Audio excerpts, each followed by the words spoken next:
Hi friends, నమస్తే, good evening. ఎలా ఉన్నారు? బాగున్నారండి? నేనైతే బాగున్నా, మీరు బాగుండాలని కోరుకున్నానండి.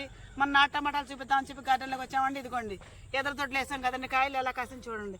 ఒక్క చెట్టుకి 6 కాయలు కనిపిస్తుంది. ఒక కాయ కింద రాలిపోయింది. ఇదిగోండి 6 కాయలు. ఇటు మండకు కూడా వచ్చినాయి, ఇటు కూడా తిన్నాను తల్లి.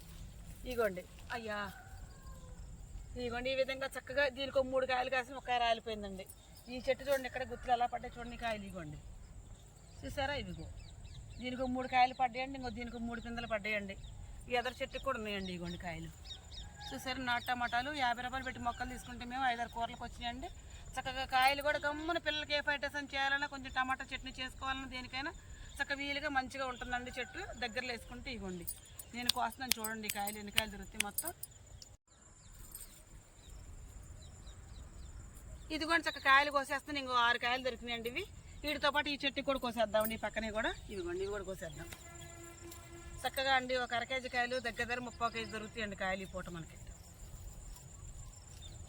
ఈ విధంగా 2-3 సార్లు నుంచి కూడా మాకు దొరుకుతున్నాయండి కాయలు కూడా మంచిగాను. చక్కగా ఈవినింగ్ అయింది కానీ సాయంత్రం అయితే వీడియో బాగుంటుంది పిన్ని అంద మా పాప. సర్లేని చెప్పి సాయంత్రం తీసుకుందామంటే తనే తీస్తుందండి, నేను కాయలు కోస్తున్నాను. ఇది చూడండి, నాకు సపోర్ట్ కూడా మా మేనరుడి భార్యనేనండి. ఎక్కువ శాతం పాప తనే తీసి పెడతండి వీడియో. నాకు ఎప్పుడో తన ఖాళీ లేకపోతే నేను తీసుకుంటాను కానీ ఎక్కువ శాతం తనే తీస్తుందండి. ఇదిగోండి కాయలు ఎన్ని వచ్చింది చూసారా, ఇదిగోండి ఇంతవరకు దొరికినాయండి కాయలు. చూడండి నాటుకాయలు బాగున్నాయండి, బగ్గా బాగున్నాయి కదా నాన్న. కాయలు మంచిగా దొరికినాయి కదరా, చాలా బాగున్నాయండి. మీకు నచ్చితే నాకు ఒక లైక్ ఉండండి. Please subscribe.